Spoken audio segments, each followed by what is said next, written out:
They almost make it sound noble. That's what I thought as I scrolled through the About section of idlity.com, a site that sold fake IDs like hotcakes. It was surreal looking at something like this, some site that sells phony driver's licenses to kids with inspiring sales copy. I was 18 at this time, and 4 of my friends and I wanted to get one of those group deals on fakes. $60 per person, something like that. If you went solo, it was north of 100, and since all of us were on board we thought, what the hell. After doing some research on some shady sites on how best to concoct the info on your fake, I was ready to place my order. Step 1. Use your real first name, but a fake last name. This means that a bouncer won't toss you to the curb after your friends have been calling you Jake the whole time in line, even though the name on your ID says Fabio, or some shit. The fake last name, well, come on, no need to explain the reasons for that. My real name is Jake Dalton, so I use the name Jake Norman on my fake ID. Step 2. Use the age 21. Though it's generic, it's a common age, and there are lots of people who are, in fact, 21. No need to stretch your age. Step 3. Your picture. Make sure there's even lighting. I actually once knew a guy who got busted because, on his ID photo, half his face was covered in shadow. He had no idea. And why would he? He was a stupid 16-year-old. Step 4. The signature. Just make it look like you're not in kindergarten. Oh, and make sure it's the fake name you came up with, and not your real name. Step 5. The address. This trips some people up. Some people make up a completely fake address, but then they don't remember it when a suspicious bouncer asks them. Instead, use your actual house number so you can remember it, then make the street a fake one and change the state to whichever state your ID says. Okay. Easy enough. So, I got my fake in the mail, checking the mailbox profusely over the next couple of weeks to make sure my parents didn't intercept my package, and it looked great. I live in Asheville, North Carolina, and my fake ID was a Tennessee driver's license, the state which borders mine. I live at 308B, so the address on my ID was a place in Tennessee called 308 Star. Easy to remember. My friends and I, or should I say Jake Norman, had a blast that Friday night. We got past bouncers, we bought cases of beer, we got into bars and did shots with our cash tips we'd gotten at work. It was great. My friend, Sammy, and I were chilling the following day, Saturday afternoon. We were sort of hungover and a bit bored, just watching stuff on YouTube and reading stuff on forums. As we go through 4chan, we come to find that there is a thread for ID Lord, the site we got our fakes from. We decide to click on it, see how other folks made out with their fake ID experiences.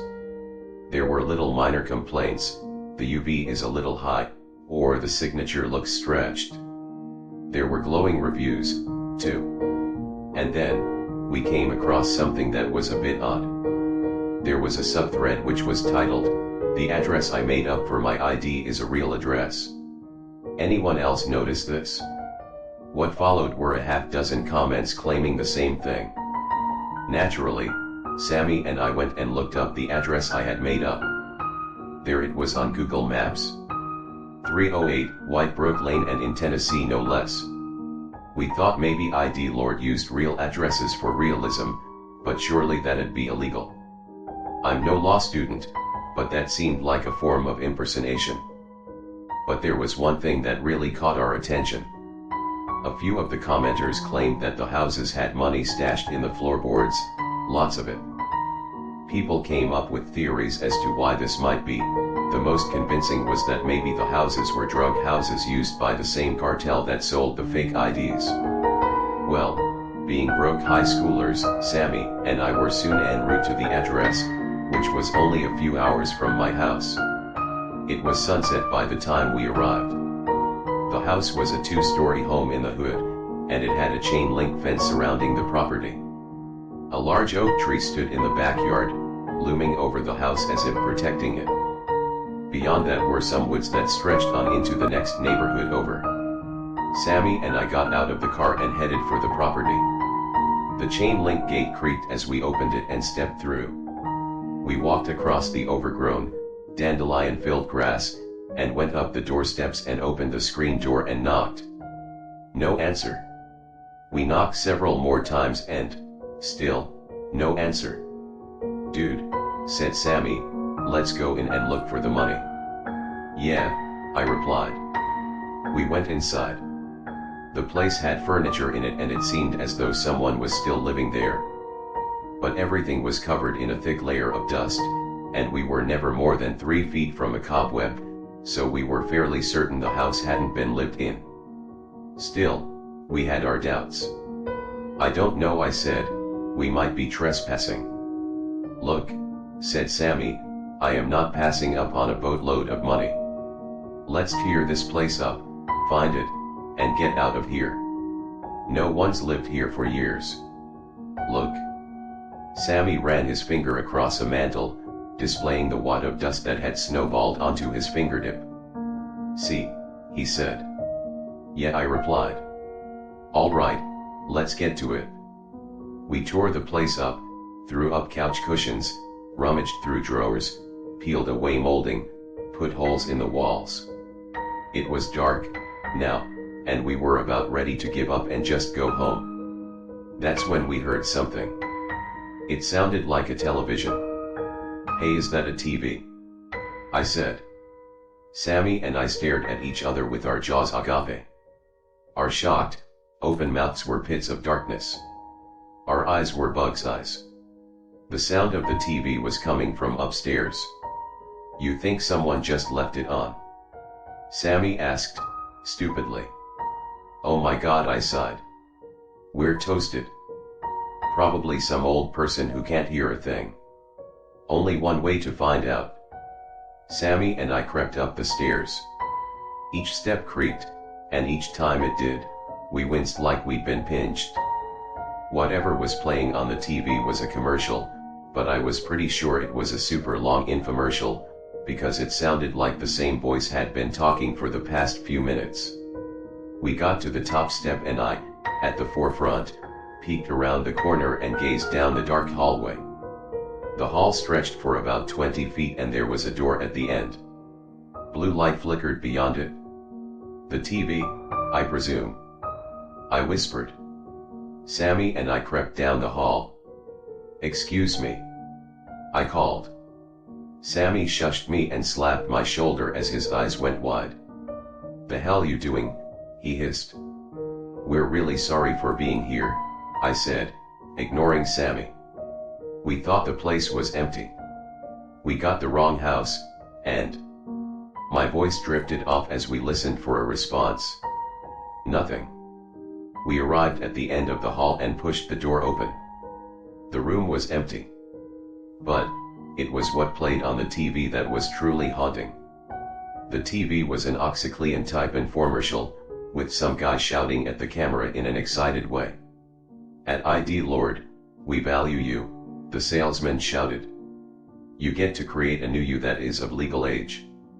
A you that gets to party with the adults, get into clubs, or order a beer at your favorite bar. Get together for a group purchase, and get 50% off your..." Sammy and I looked at one another with big eyeballs. "What the fuck?" I asked. "Let's go," said Sammy. "This is..." We turned around and there he stood. Or should I say, there I stood. It was me. Even in the shadows, I could see that it was me that stood across from us. Either I had a twin, or something had occurred that was beyond my comprehension. I couldn't speak. I could barely breathe. I went into a state of paralysis by fear. Me, the other me, wore the same clothes I'd been wearing in my fake ID photo. The hair, that was the same too. Something else matched, too, the facial expression. When I had gotten my photo taken, I just gave a little half smile. And that was the expression the other me had plastered to his face, unmoving, unblinking, Not even a twitch.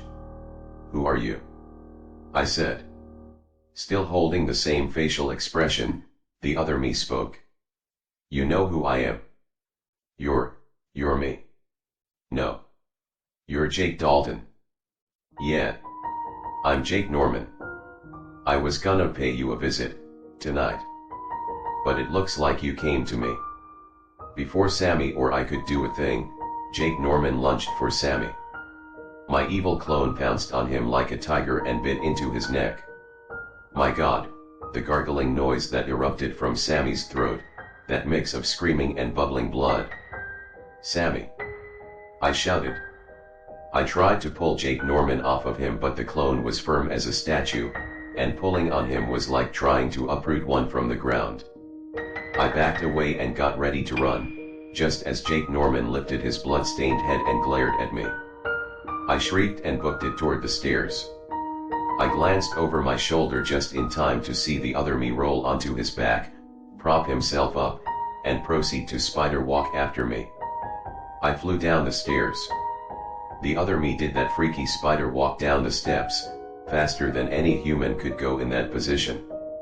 I yanked open the door, ran to my car, and hopped in.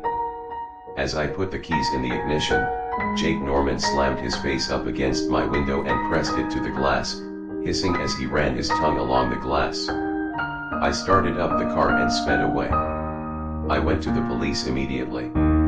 I told the cops to go to the house and they'd find his body. When they did, they found nothing. Not even a blood stain. I was suspected for Sammy's disappearance. I was eventually exonerated, but everyone still looks at me like I did it. I know what everyone is thinking. They think I'm a murderer. I think I'm gonna have to move, probably to another state. But those are the least of my worries. Jake Norman is still out there. And, by God, he's coming for me. I know, sooner or later, he'll come looking. And he'll find me. Fact is, I would have been better off in prison.